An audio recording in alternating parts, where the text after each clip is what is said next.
Here we are again, working on the second and the last notebook for this series of workshops on computing sky view factors on a mesh. So let's get started. The first thing that we are going to do in this notebook is we're going to import a mesh that we had previously created in the other notebook from that pickle object. So the pickle object, if you remember, was a package that we had made from our data. And here we are loading that package or reading that file. And this RB stands for read binary. This is a file that is a binary file. We're writing a binary file here, we are reading the binary file. And then this file, when loaded, gives us back the mesh that we have in the same format as we had it before in the other notebook. So here's our mesh, and we are using pretty much the same set of libraries, a few less. So the main part of what we are going to do is going to be with the help of Open3D. But as a little assignment for you or an exercise for you, you can try to do the same thing with TriMesh if you want to get comfortable with geometry computing. But as I told you, it's going to be most probably slower than what we are doing here. So if you want to try it first on a few vertices and see how it works in terms of the computation speed, and then try to expand it to the. Okay, so the first thing was for computing a sky view factor was about the creation of these hemispherical surfaces. Well, it turns out that we actually don't need to explicitly create the surface. We just need these points to be regularly ordered as the vertices of a hemispherical mesh surface. But we don't really need to make the mesh faces here because we don't need the geometry of this. We just need to compute that integral. And when computing that integral, we obviously make use of the connectivity of this surface because we know that by virtue of continuity in these parameter domains, theta and phi, this is actually a surface, but we just don't need to model that surface as a surface per se. So as I said, this is about two ranges of parameters, theta and phi, and we have discretized them as t and k, with t and k in ranges that are subdivided to 180 and 45. These are some basic parameters. You can change them, basically change the resolution of the analysis if you need to. I think eventually near the end when we are computing, we are using a lower resolution, right? Yeah. And this radius is just for the visualization because it doesn't affect the directions of the vectors. You can imagine what I'm saying, right? How big this hemisphere is actually irrelevant to what we're doing because we are actually using the points on this hemispherical surface to create some rays. So we only need the directions. We don't need the locations of this point. Nevertheless, I think it's a pretty reasonable assumption to say 10 meters just to make sure we don't have any geometric precision issues.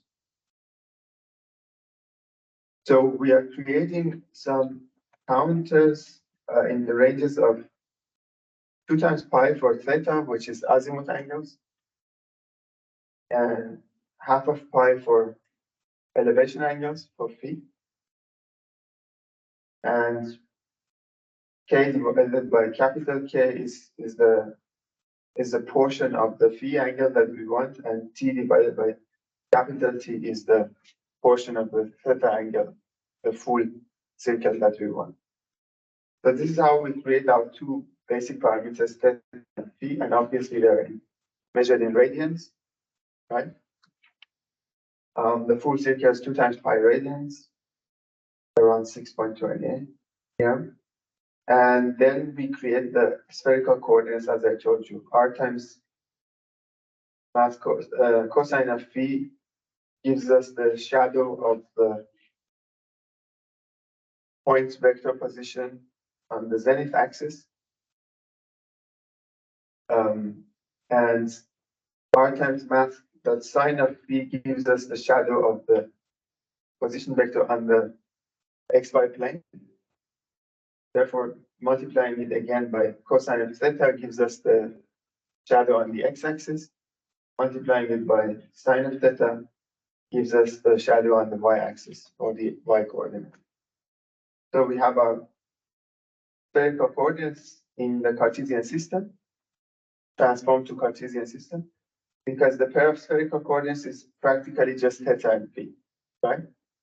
So it's a parametric space, it's a two-dimensional parametric space of theta and phi, which is mapped in this way into a three-dimensional Cartesian space, which means that now our points are embedded in the Cartesian space, and therefore they can be visualized as a point cloud. And for that we use, did I run the first? So, okay.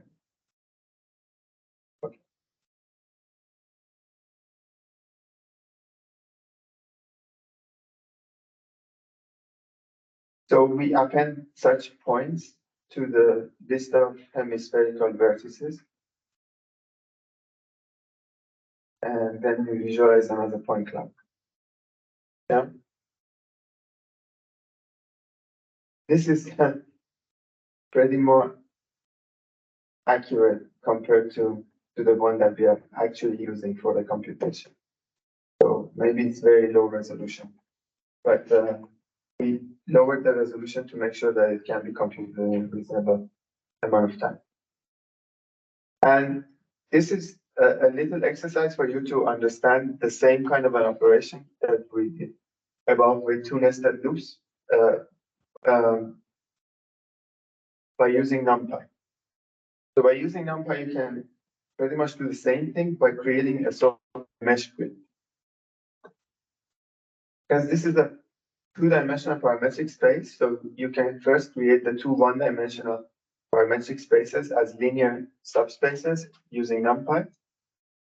So the first subspace is for theta, which is going to be a discrete array with a certain resolution. How many points do you want to have in this range? 180. The range is from 0 to 2 times pi. So there we go. We have a range of numbers in that space. So this is literally a linear space that is interpolated in between these two numbers this many times, right? The next one is a similar range for phi. Again, NumPy, a linear space from 0 to half of pi, nk times, which is 45 times. And now, so far we have only two linear subspaces. If we want to get the mesh grid, which consists of all pairs of such parameters in that two-dimensional parametric space, basically, if we want the Cartesian product of these two sets, we can create a mesh grid using NumPy. And the mesh grid in NumPy is created from these two linear subspaces. Yeah. So now, this new tuple, the theta grid and phi grid, phi grid is actually the whole grid of points in the parametric space of 0 to 2 times pi, 6.28. Remember, 2 times pi is literally equal to 6.28 something, right? Radians are measures of are angle metrics that are actually metric. They refer to the length of the arc, right? And this is half of pi, so almost 1.5 something. Yeah. Maybe you can add in the code the marker size, make it like super. Oh yeah.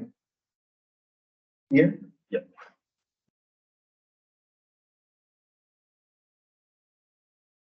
One more. Yes. Like this.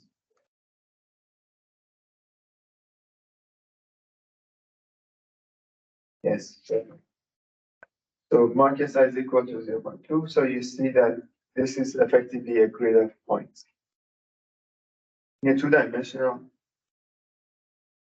space. But obviously this two-dimensional space has a one-to-one correspondence with the hemispherical surface. What we are missing is just the embedding, which is basically a function that maps every point in this space to a point in the Cartesian space. And here is that function. So it's basically a converter of spherical coordinates, which are tuples of radius, theta, and phi, to tuples of x, y, z coordinates. So every tuple in the form of r, theta, and phi comes in, and we get a tuple in the form of x, y, z out, right?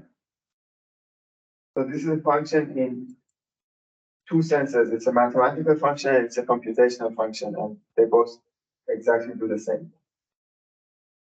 And we are writing this function using, notice that we are not using math.sine of phi or math.cosine of phi and so on. Why are we doing this? Because we are preparing to use this function on the entire array in one go. Because that's the benefit of working with NumPy. In the previous version, we were using the math library, the native math library of Python. That doesn't understand arrays. You cannot apply this function to the whole NumPy array. But when we use the NumPy version of sine, cosine, and other functions, you can expect this function to work for the entire mesh grid in one go. Yeah, that's a big difference between the two. And therefore, we apply this function to this tuple, which is a broadcastable tuple. So R is just a single number. Right? What is the shape of the theta grid? Two-dimensional. Or one-dimensional. No, actually two-dimensional. And the phi grid is also two-dimensional. Right? You have, for all of those points in the visualization above, you have phi and theta. Some of them are repeated, but they were represented in two dimensions. yes. But these two have the same dimension, so they're broadcastable, and this one is a zero-dimensional single number. So it's actually effectively repeated for all of them.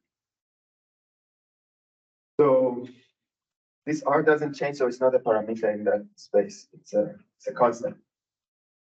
And we get all of those Cartesian points in one go. So notice that here we don't have the nested loops anymore because that business is already taken care of by creating the mesh grid using NumPy. Yeah. And so this is an example showing you how you can vectorize your code and avoid for loops, because for loops are the things that make Python codes very slow, because Python is an interpreted language. So every time your cursor is blinking in a for loop, it's actually being interpreted again and again, and that makes Python codes relatively very slow. But when you do these things with NumPy, you're using compiled code of NumPy.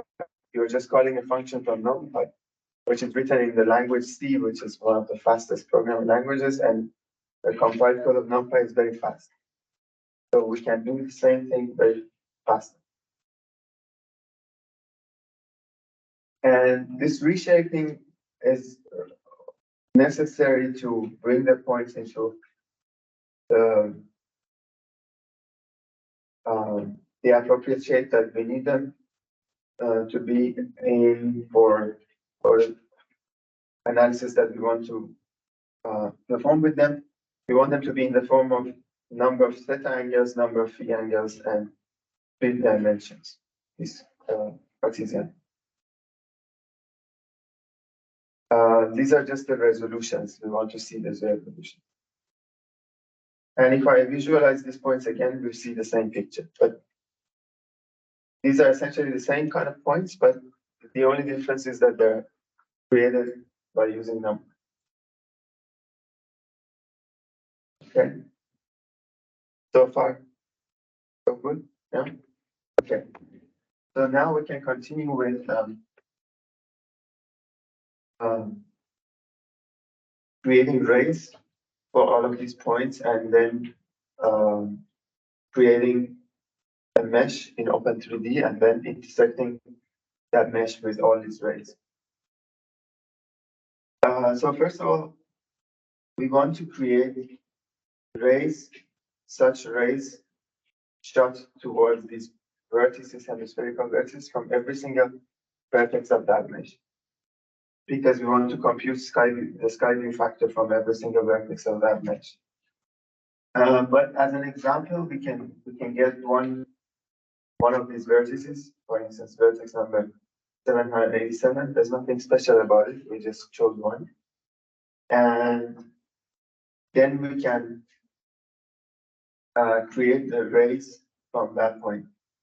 We actually elevated that point a little above the mesh because we want to make sure that we don't get the trivial intersections of the ray with the mesh where it is standing on. Maybe this is not necessary, but you can test for yourself. So here we realized that we actually had to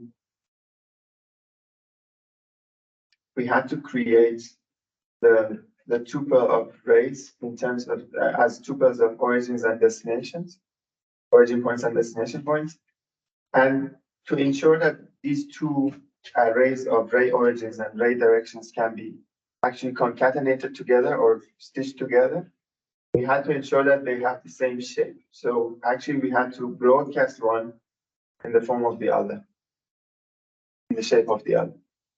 That's what is happening here. We are making sure, because one of them is a whole two-dimensional array of points. The other one is a single vertex, right? So if you want them to have the same shape, we need to use the NumPy broadcasting operations, which kind of do repetitions to make sure that one array is has corresponding elements for the other array. So this is the one that whose shape is used as a target shape, and this is the one that is broadcast into the shape of the other, right? So in this way, we get the ray origin in the same shape as the ray directions, and therefore we can concatenate them together. So we have our rays in the form of tuples or a two-dimensional array of rays as origins and as pairs of origins and destinations. And here's how we read our triangular mesh from a mesh that we have saved as an OBJ file, the previous file. We read it as a triangle mesh and we load it, and right now this is an Open3D kind of a mesh. And we had to convert it into another kind of a mesh object in the Open3D library because it expected the mesh for intersection purposes to be exactly in this namespace. So by now you have seen already a few examples of namespaces. So this is a namespace. O3D is the big namespace. With every dot, you go into a smaller and smaller namespaces, right? I is for input and output. So this T stands for tensor in the Open3D library. So when we read the documentation of the raycasting scene method, it expects the mesh to be exactly in this namespace because it only works with tensors, this raycasting function or method of the Open3D library. You can study the documentation and observe this for yourself.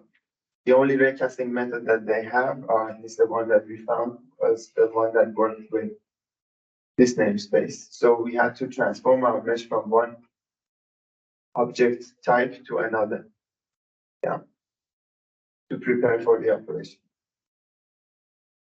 And we need to create a so-called scene for the intersection.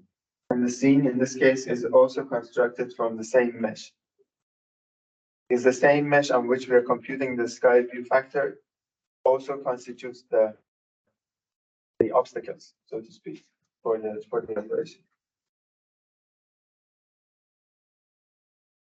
And here's the other component of the operation, which is a tensor of rays. The tensor is some kind of a multi-dimensional array with special properties in terms of the addition of two tensors being a tensor and so on. So this is how the library expects the rays to be shaped as a tensor. So we exactly put that array, the concatenated array of rays in terms of origins and destinations, into the O3D data type of float 32, which is different from NumPy data type float 32, because these two libraries are implemented differently, right? So we have to ensure that our rays are exactly in the shape and object type format that the Open3D library expects them to be. This is how we do that. And this is the operation, one line. The scene, cast rays, which rays, this rays. And it gives us back the results in an interesting format. It gives us back something which we have called ans for answer. And this answer is a dictionary, a Python dictionary. Dictionaries have chapters which are marked with keys. This dictionary, you can look up the documentation again, has different chapters. One of the chapters, the most interesting chapter, is the parameters t along the rays at which we have a hit. If you remember from the last lecture, these t parameters are the r parameters that I introduced to you in the system of linear equations. Yeah, so they show us the point along the ray at which we have an intersection with a triangle. Yes. So basically, they show also the distance from the origin of the ray to the intersection point. Yeah, literally. Especially if the direction of the ray is normalized. Yeah. In this case, they show, I think, a tenth of the distance because or 10 times the distance because our rays have the radius equal to 10. Anyway, these things are relative, so you can pretty quickly get a picture of these intersection points. Because our parameter space is two-dimensional,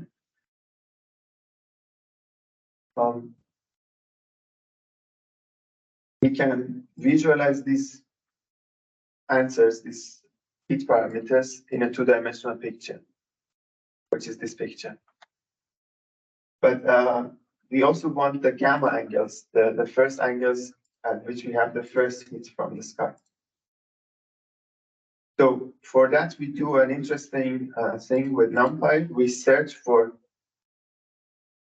a condition. This NumPy is a very useful function that searches for conditional patterns. So we check for places where the sky view image, this heat parameters, is not equal to infinity. So this gives us the first instances at which we have a parameter that is not infinity. If the t parameters is in NumPy at infinity, that means we didn't have a hit. But the first instances at which this condition happens to be true, which means this is not infinity, that means we have had a hit. This gives all the points that all of the points for which this condition is true, and we get the first one with 0. Oh, you get first. Yeah. So that's going to be the first hit from the zenith, and we have started our phi angles from the zenith. So that's going to be our first hit from the zenith.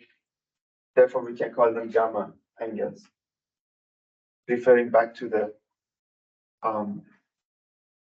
notion that we had in this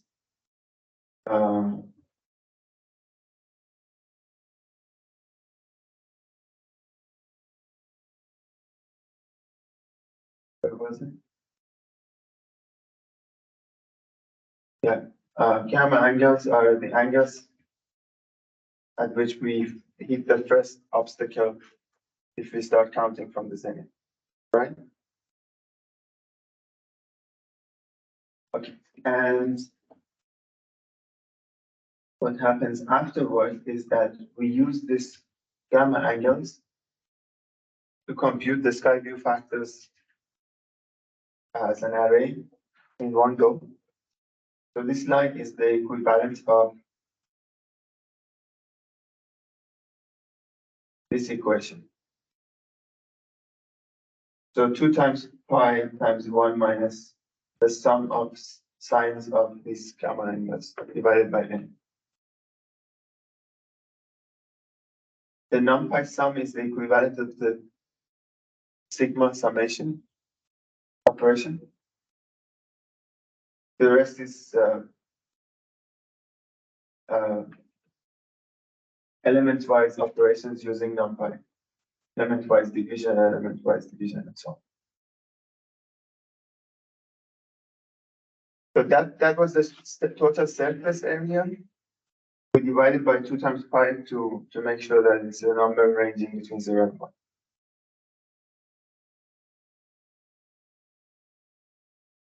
And SV image is basically the answer, the dictionary of answers queried with the key t-hit. So this is a chapter of the dictionary that is retrieved by the t-hit name. And if we transpose it, we transpose it to get it in the right shape, which is zero for the phi representing the zenith direction in the sky. 45 degrees for the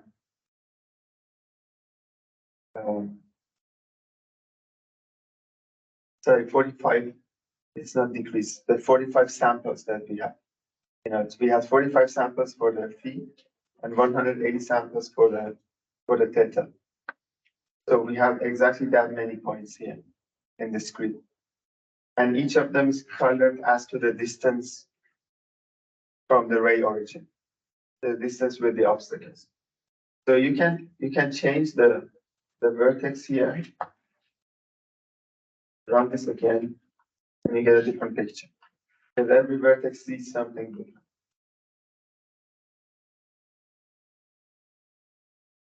Yeah.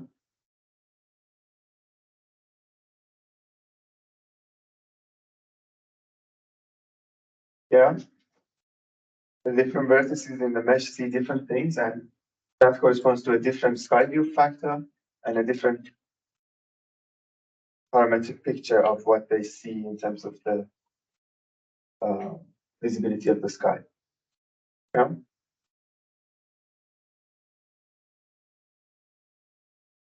And so this part was about computing these gamma angles from one single vertex, and I think I don't remember why we are doing this again. The same.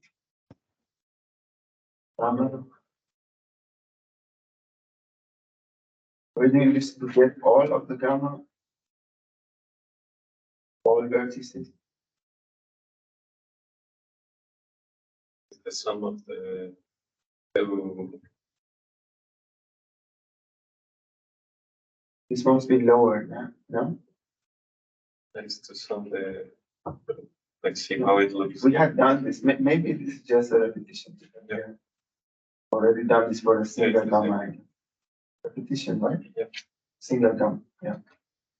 Okay, maybe this is just a anyway.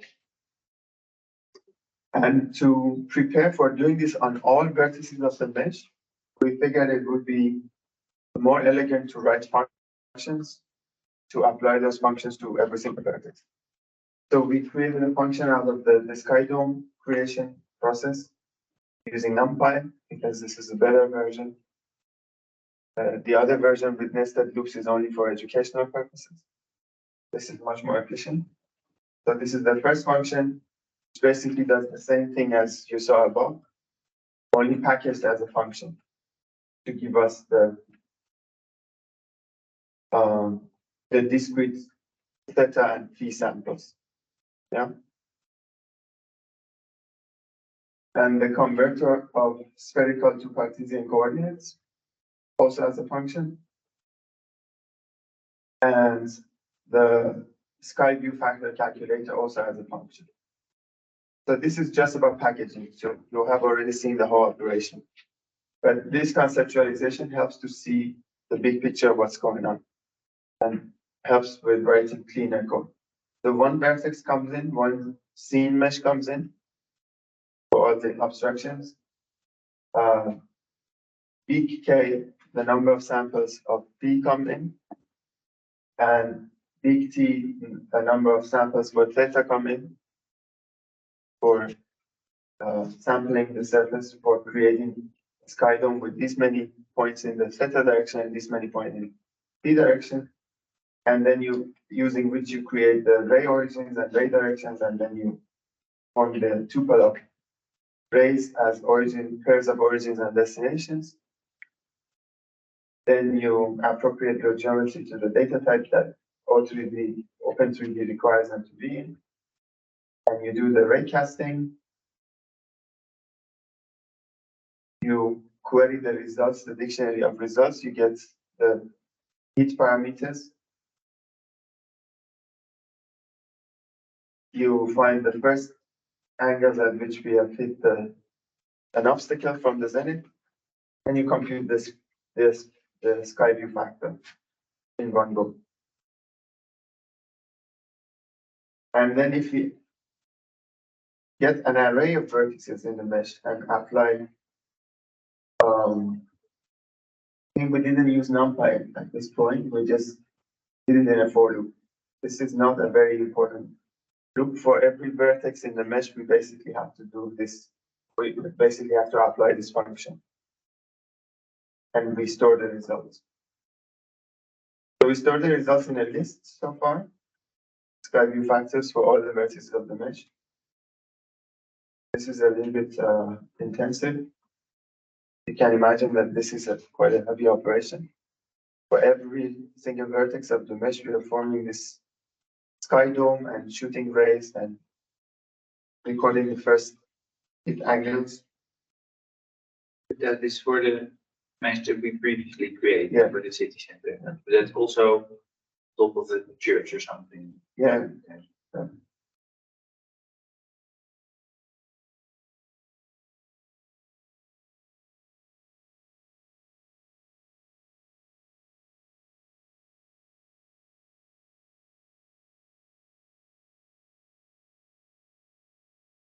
Take about a minute or so. Could be a competition between laptops. First time.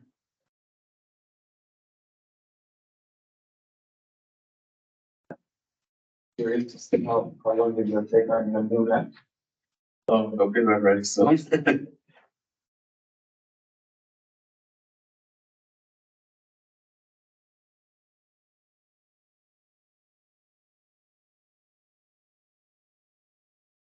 Yeah. So from what I understand, sky view factor is from the ground looking up, right? But Yeah. the mesh that we had was quite coarse. So it had pretty much just evened out all of the rooftops and roads into an undulating mesh without much distinction of canyons. Mhm. So how accurate would it be to do SCF calculations on coarse meshing like this? it would reduce the quality, but it depends also in the how we can generate the object. In this case, we did the 5 by 5 pixels, but if you reduce it to make it better, the edges will start also adjusting a little bit better, and it will improve the result on the sky view factor. So we did this also for computation time. So if you want more detail, it will take a couple of minutes, depending on your laptop also. Not waiting. Here we are doing this with 30. So we are lowering the resolution in two essential ways. One is for the hemispherical points. So instead of 180 and 45, we are doing it with 30 and 10. 10 for the phi direction and 30 for the theta direction.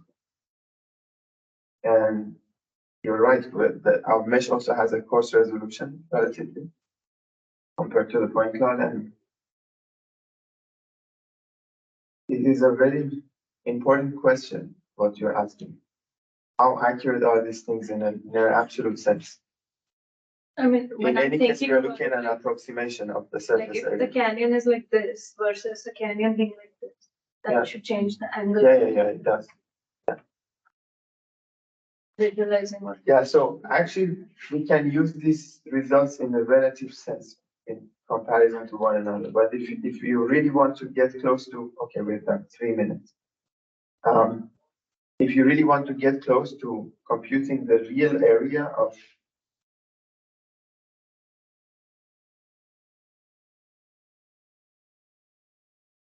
the total area of the sky, then we get into a whole different discussion. Have you ever heard of the question, what is the total length of the coast of England?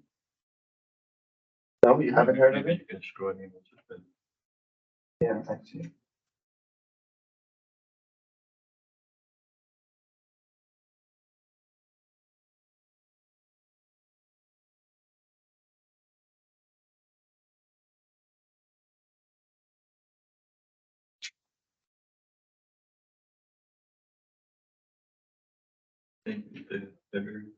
This one?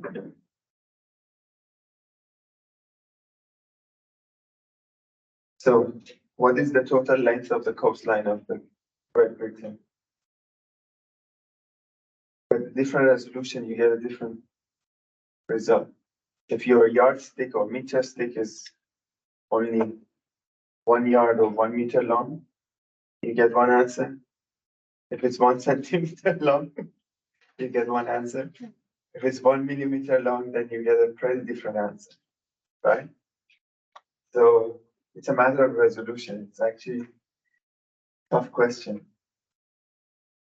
I'm usually computing these kind of things for relative comparison between options. So all the inaccuracies are the same for all the computations that I'm doing. So I'm You not just so much understand concerned the about. difference in base conditions at similar course levels. Yes.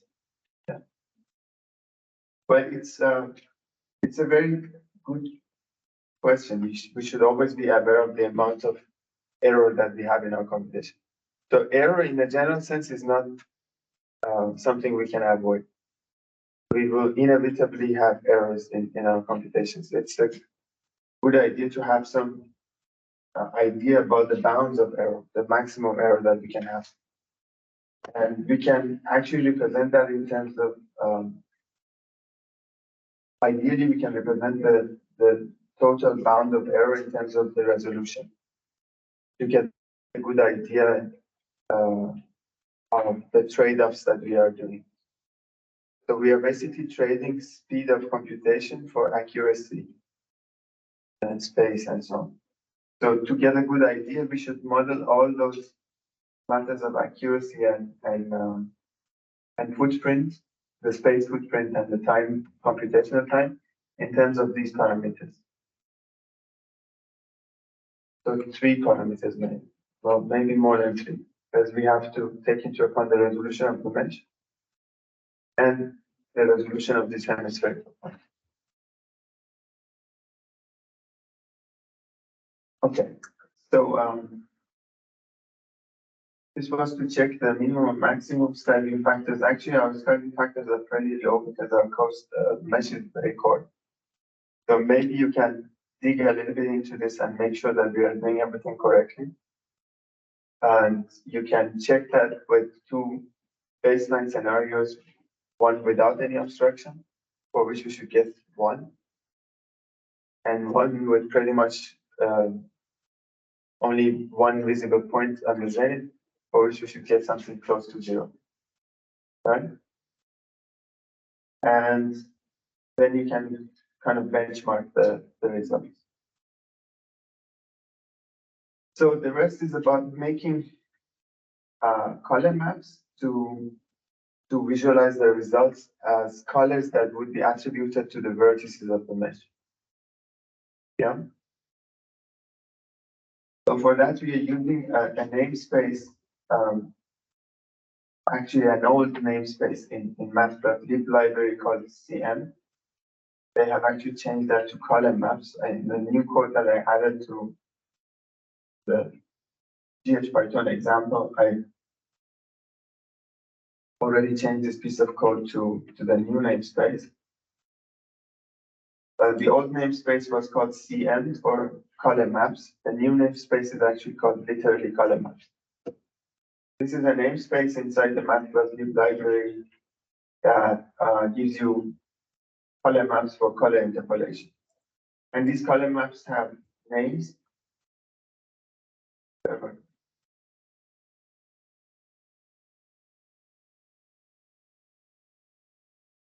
Yes, here.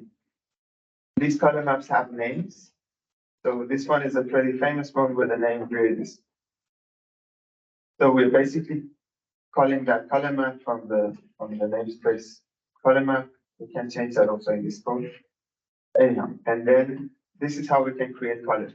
Once we have this color map, this becomes basically a function using which we can sample a range of colors at some given points that have to be put into the function as input arguments. So for input arguments, we need a linear space or a linear range of numbers between 0 and 1, 256 numbers, whatever, range of numbers come in and we get a range of colors. But this is not going to be the actual range of colors that we're using. This is just a test. The actual range of colors that we are going to create is going to be a range of colors based on normalized sky view factor values. We are normalizing to make sure that our colors are more geometrically spread around the mesh. We're just basically remapping these sky view factors to numbers between 0 and 1, even though our actual sky view factors are not ranged between 0 and 1. The actual range is a bit smaller, like a tenth of that range, but we are making it a little bit more dramatic. And this is a pretty useful function because a one-liner function that you can use pretty much every time when you need to remap a bunch of numbers to the range 0 to 1 for the purpose of making colors. And then we use these normalized values to sample the color map. And now we have the SVF colors. But in order to color the mesh in the Open3D library, it has to be put in the shape of a tensor, because that's just the way it accepts the colors to be. And we have to convert this data set into an object of the kind that it needs of the data type open3d.core.data type float32, which is different from our normal data type. And then we can attribute these colors to our mesh. But before that, there's something else which is wrong with this tensor that has to be corrected.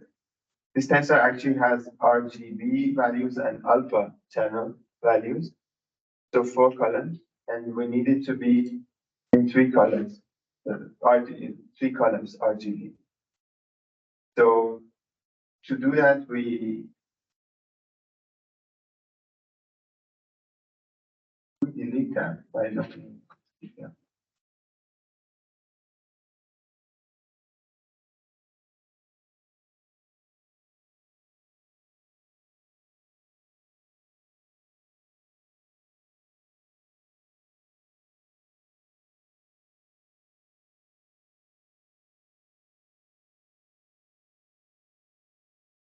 I think so, yes.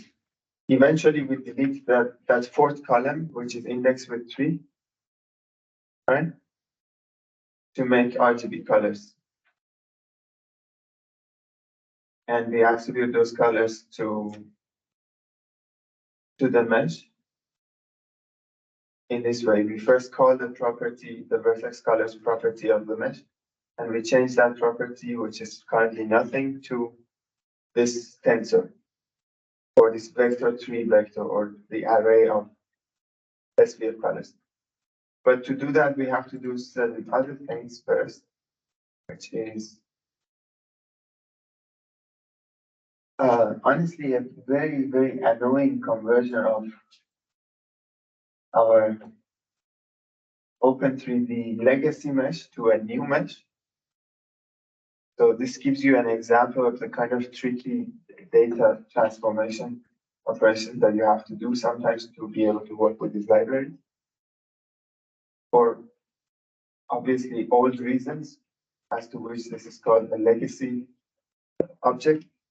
This is a legacy mesh object, which is the type that we needed for doing the raycasting operation, but for visualization and other things, we needed to be in a new format. So we actually distilled this mesh to its most essential information content to be able to do this conversion. What are the most essential pieces of information in a mesh?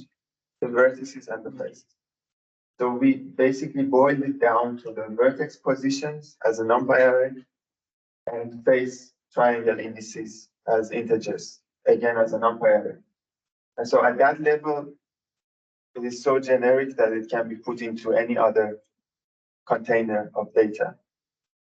And so we basically translated these things into numpy arrays and then formed these two arrays of vectors.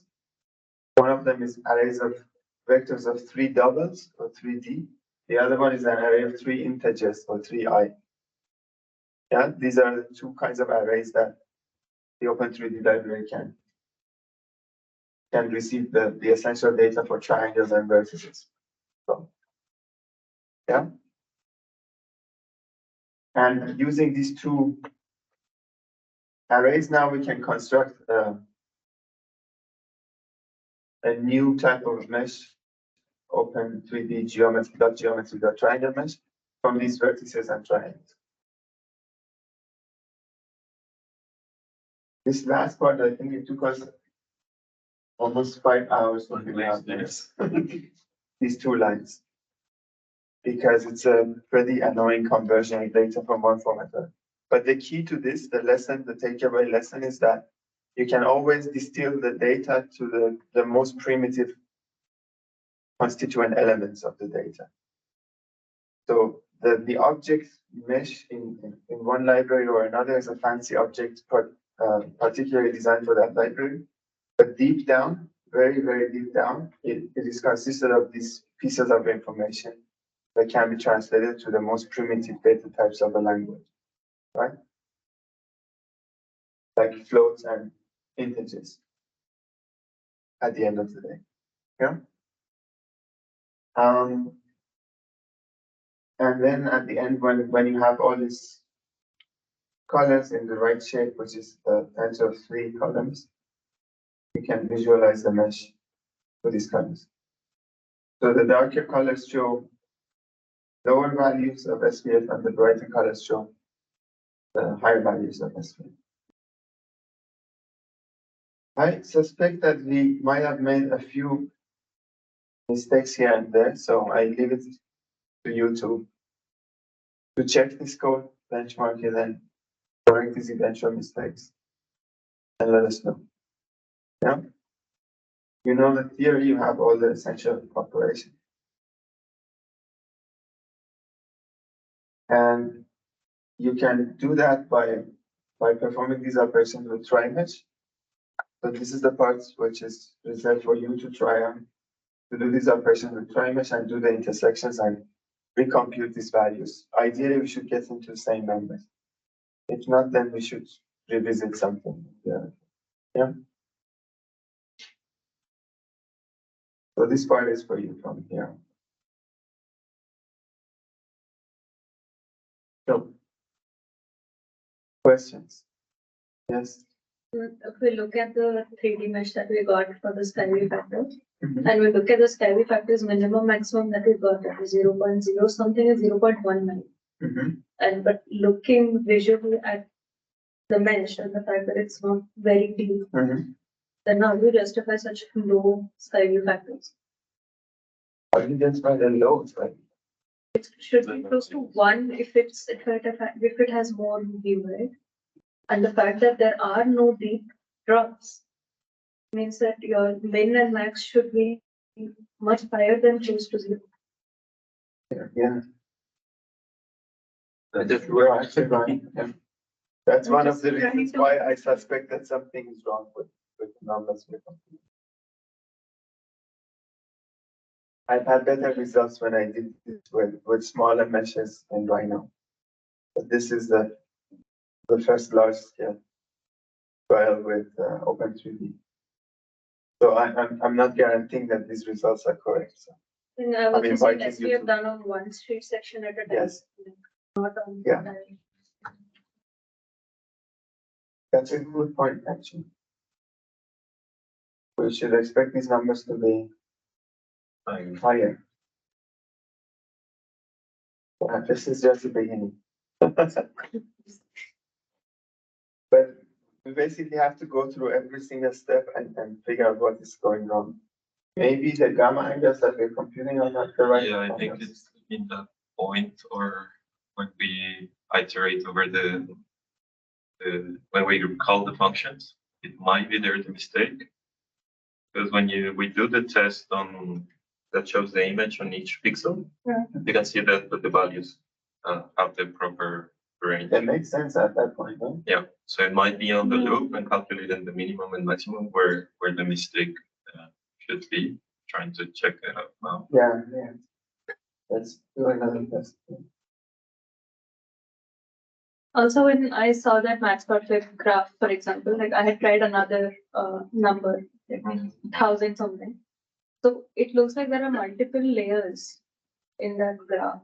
Which Yeah, one? which one? The raycasting one that. I don't know.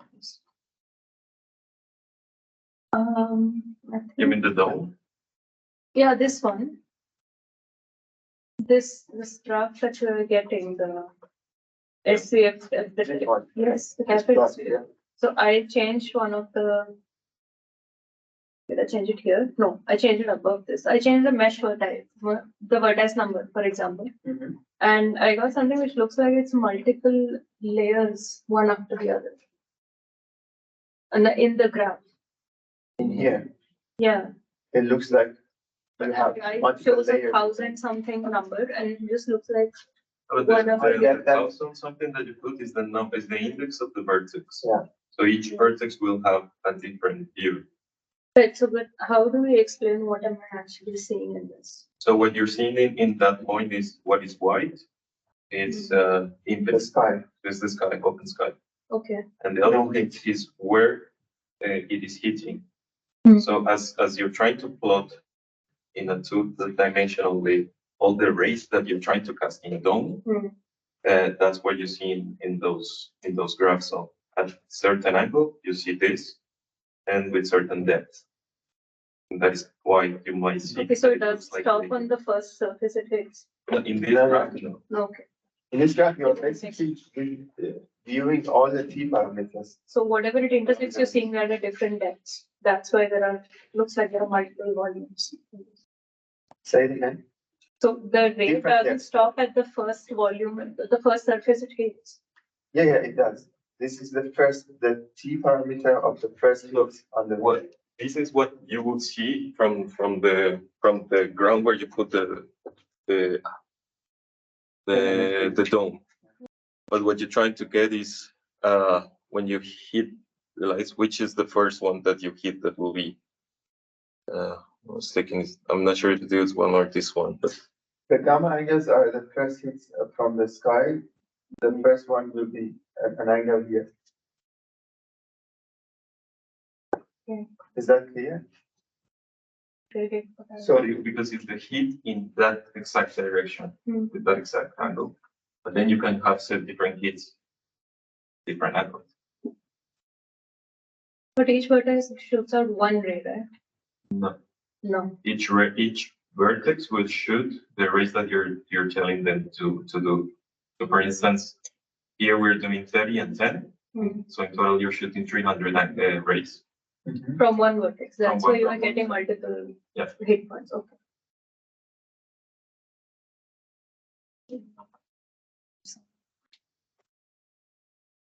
basically, we are trying to render a simplified view of what every vertex sees from the sky, right?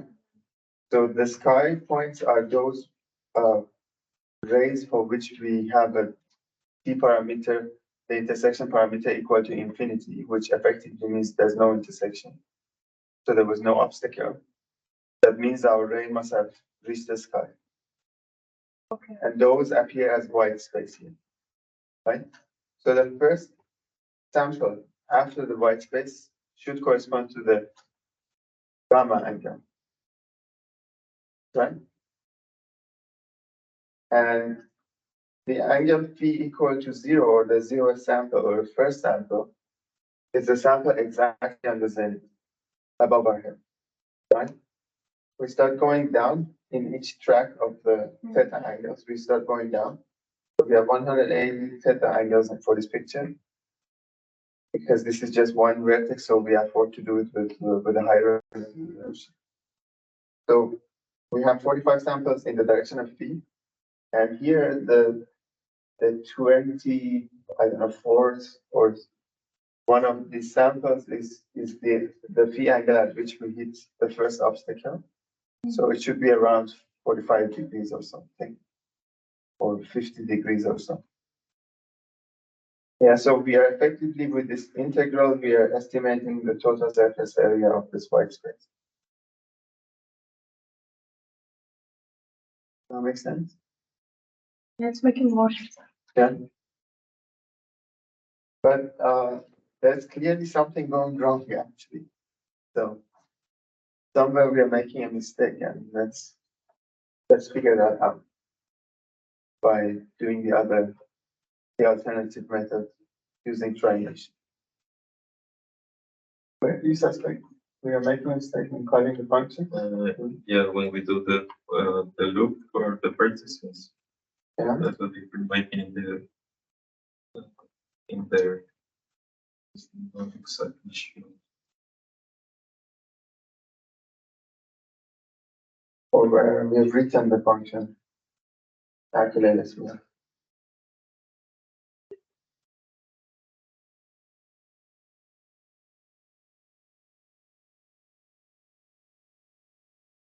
But we don't have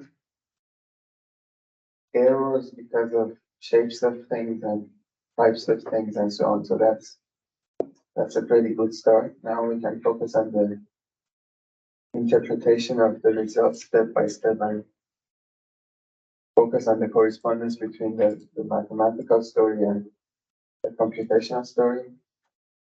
And we can verify this surface integral and its approximated discretized version with what we are computing over there.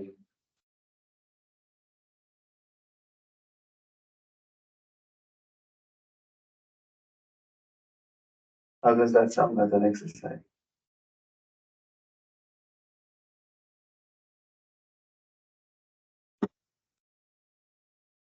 Okay. So shall we stop the recording?